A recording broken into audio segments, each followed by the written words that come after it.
Action.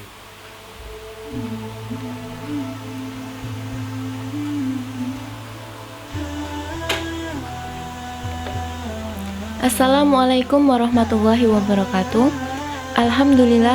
Alhamdulillahirabbil alamin. Wassalatu wassalamu ala asrofil anbiya'i wal mursalin wa ala alihi wa ashabbihi ajma'in, amma ba'du. Teman-teman, perkenalkan, nama saya Rina Safitri. Saya dari IAIN Surakarta, Program Studi Pendidikan Agama Islam, kelas PAI 2D. Di sini saya akan menyampaikan materi tentang analisis Pancasila dalam perspektif Islam. Sebelum masuk dalam materi, tidak ada salahnya kita mempelajari tentang pengertian Pancasila, Islam, Al-Quran, hadis, syarah hadis, dan juga tafsir.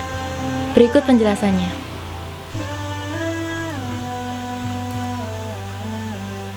Yang pertama, pengertian Pancasila. Darji Darmodiharjo mengatakan bahwa Pancasila merupakan dasar negara. Pengertian ini sering disebut dengan dasar falsafah negara, filosofise Grundslag negara. Dalam hal ini, Pancasila digunakan sebagai dasar untuk mengatur penyelenggaraan negara. Pancasila merupakan pedoman bagi semua warga bangsa Indonesia untuk berinteraksi dalam konteks kebersamaan untuk mengokohkan negara kesatuan Republik Indonesia. Pengertian Pancasila sebagai dasar negara yang dimaksud sesuai dengan bunyi pembukaan pada Undang-Undang Dasar 1945 alinea 4. Yang kedua, pengertian Islam. Islam menurut bahasa yaitu agama yang diajarkan oleh Nabi Muhammad SAW, berpedoman pada kitab suci Al-Quran yang diturunkan ke dunia melalui wahyu Allah Subhanahu wa Ta'ala. Dalam bahasa Arab, Islam memiliki berbagai macam arti. Yang pertama, salam, artinya selamat, aman, sentosa, dan sejahtera, yakni aturan hidup yang mampu menyelamatkan manusia di dunia dan akhirat. Yang kedua, aslama, artinya menyerah atau masuk Islam, yaitu agama yang mengajarkan penyerahan diri kepada Allah, tunduk dan patuh pada hukum-hukumnya. Yang ketiga, silmun, artinya keselamatan atau perdamaian, yaitu agama yang mengajarkan hidup yang damai dan selamat. Yang keempat yaitu sulamun, artinya tangga, kendaraan, yaitu peraturan yang dapat mengangkat derajat kemanusiaan yang dapat mengantarkan orang pada hidup bahagia. Yang ketiga yaitu pengertian Al-Quran. Banyak ulama yang berbeda pandangan dalam mendefinisikan. Yang ketiga yaitu pengertian Al-Quran. Banyak ulama yang berbeda pandangan dalam mendefinisikannya. Qoro'ah memiliki arti mengumpulkan dan menghimpun, dan kiro'ah berarti menghimpun huruf-huruf dan kata-kata satu dengan yang lain dalam suatu ucapan yang tersusun rapi. Al-Quran mulanya seperti kiro'ah, yaitu masdar dari kata qoro'ah, kiro'atan, Qur'anan. Sedangkan menurut istilah yang telah disepakati ulama adalah kalam Allah yang bernilai mukjizat yang diturunkan kepada Nabi Muhammad SAW dengan perantaraan malaikat Jibril, yang tertulis pada mushaf, diriwayatkan kepada kita secara mutawatir, yang membacanya dinilai sebagai ibadah yang diawali surat Al-Fatihah dan diakhiri surat An-Nas.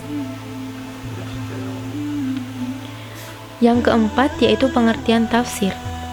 Menurut bahasa, kata tafsir berwazan dari kata dasar al-fasr, yang berarti menjelaskan makna yang abstrak. Menurut Az-Zarkashi, dalam kitab Al-Burhan secara bahasa, kata tafsir diambil dari kata fassara yufassiru tafsiron, yang bermakna penjelasan, pengungkapan, dan menjabarkan kata yang samar.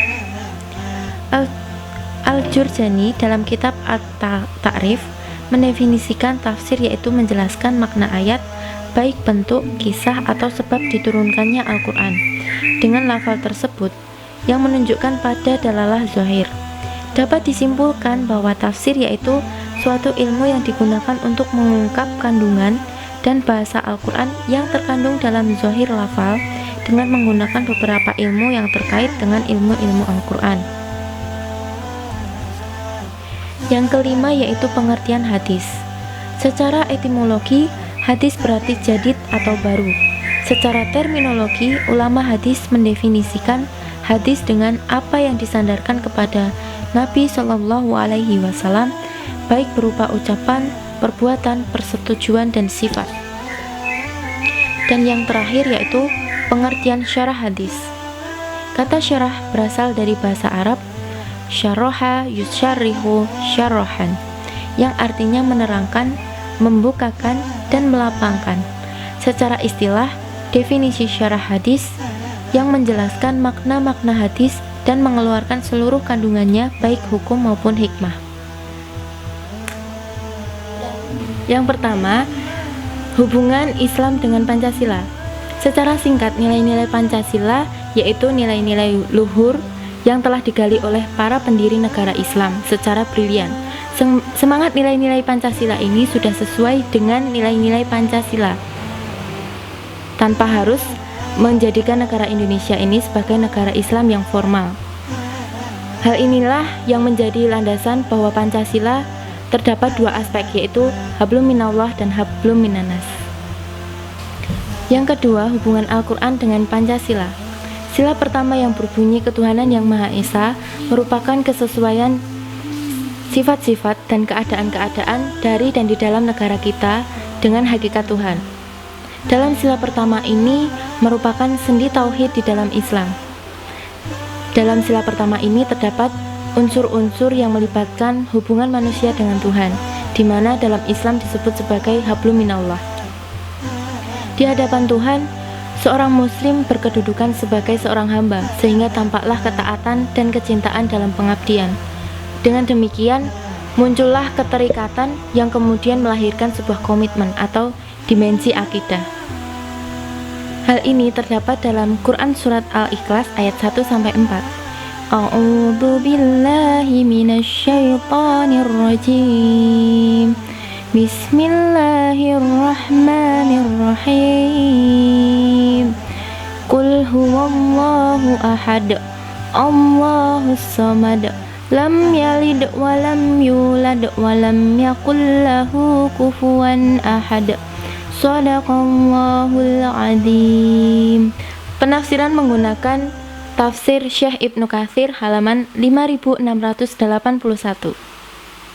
Kemudian yang kedua yaitu sila kedua, berasal dari kata-kata manusia, kemanusiaan, yaitu sesuatu yang berhubungan dengan hakikat manusia. Sila kedua yang berbunyi kemanusiaan yang adil dan beradab merupakan kesesuaian sifat-sifat dan keadaan-keadaan dari dan di dalam negara kita yang berhubungan dengan hubungan manusia dengan sesamanya, atau dalam Islam disebut sebagai hablum minannas. Terdapat dalam Quran Surat An-Nisa ayat 135 yang berbunyi A'udzu billahi minasyaitonir rajim. Bismillahirrahmanirrahim. Ya ayyuhalladzina amanu kunu qawwamina bil qisti syuhada lillahi walau ala anfusikum awil walidaini wal aqrabina iyakun ghaniyan aw fakiran fallahu awla bihima fala tattabi'ul hawa an ta'dilu wa in talwu aw tu'riduna fa innallaha kana bima ta'maluna khabira. Shadaqallahul azim. Penafsiran menggunakan tafsir Syekh Ibnu Katsir halaman 1175 sampai 1177. Yang ketiga, sila ketiga yang berbunyi Persatuan Indonesia merupakan kesesuaian sifat-sifat dan keadaan-keadaan dari dan di dalam negara kita dengan hakikat satu. Dalam sila ini mencerminkan ide ukhuwah insaniyah, yaitu persaudaraan manusia, dan ukhuwah islamiyah bagi sesama pemeluk agama Islam.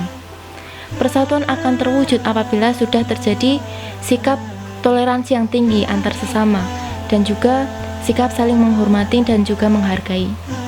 Hal ini tercantum dalam Al-Quran Surat Ali Imran ayat 103 yang berbunyi, A'udzu billahi minasyaitonir rajim. Bismillahirrahmanirrahim. Wa'tasimu bihablillahi jami'an wa la tafarraqu. Wadhkuru ni'matallahi 'alaikum id kuntum a'daan fa'alafa baina qulubikum fa'ashbahtum bi ni'matihi ikhwana wa kuntum ala syafa hufratin minan nari fa'aqadakum minha kadzalika yubayyinullahu lakum ayatihi la'allakum tahtadun.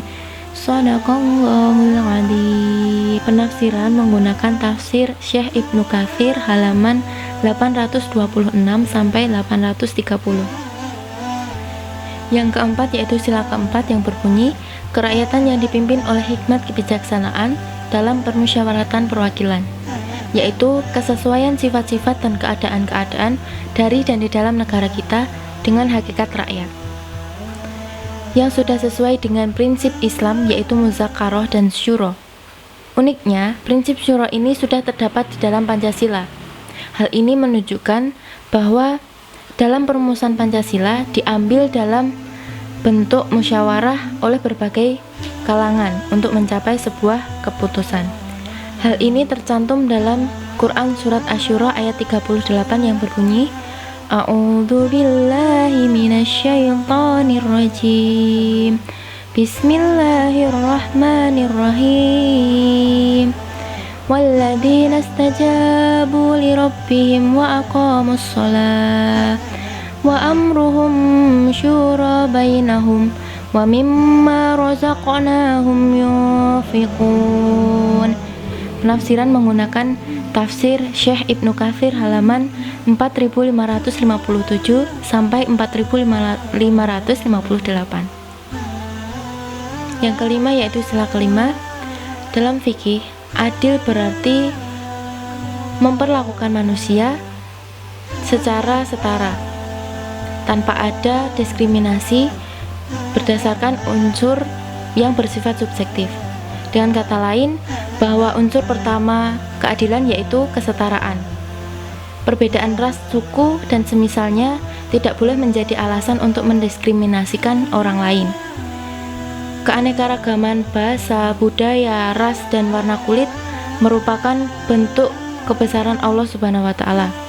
Sila kelima yang berbunyi keadilan sosial bagi seluruh rakyat Indonesia merupakan kesesuaian sifat-sifat dan keadaan-keadaan dari dan di dalam negara kita dengan hakikat adil yang sesuai dengan keadilan dan juga Islam.